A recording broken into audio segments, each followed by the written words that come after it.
My expectations, I think, I would like to emphasize in the particular point where the role of the youth, as you mentioned before, in this mission of the transition and everything.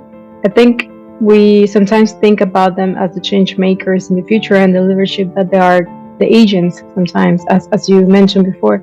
But I also think that they are inheritors of what we are doing right now and every action that we are taking together. And I think it's better.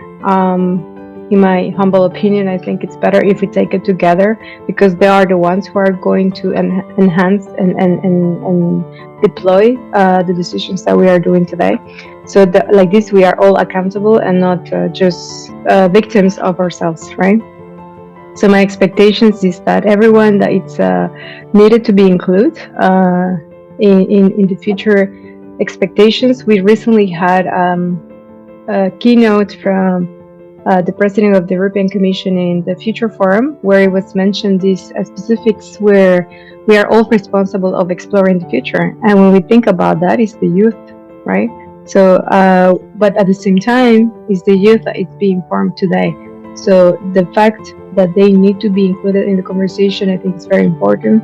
One, for accountability, but also because the responsibility also has the benefits. I think I will concentrate a little bit narrow in Europe, probably the European Union. Most of these challenges have been already addressed by global community to Europe. Probably just to repeat a few: the global competitivity and the balance of the SDGs. Right.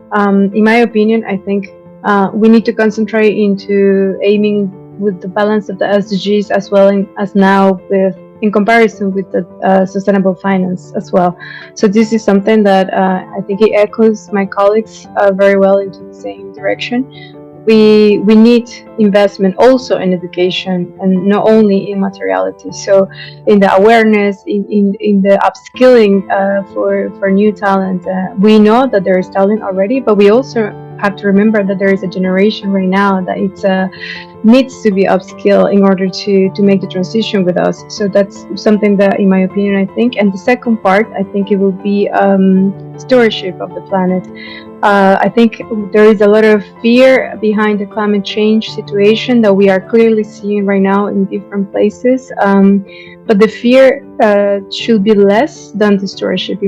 What I'm trying to say is that if I steward the planet correctly and the resources, I do it because it's my home. This is my planet, and I should be able to respect it across the whole spectrum. And it's because I love my planet. I don't want to take care of my planet only because I'm afraid of climate change. Of course, that's a consequence.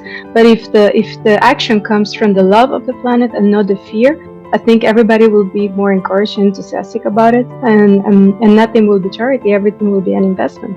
And but I also have another message behind that. It's like start home.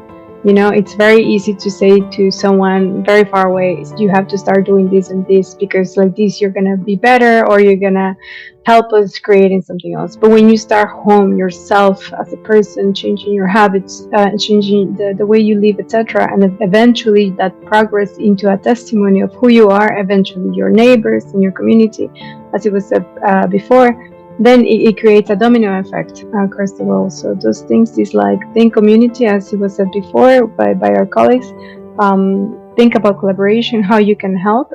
Stop thinking how they can help you. Start thinking what you can do first.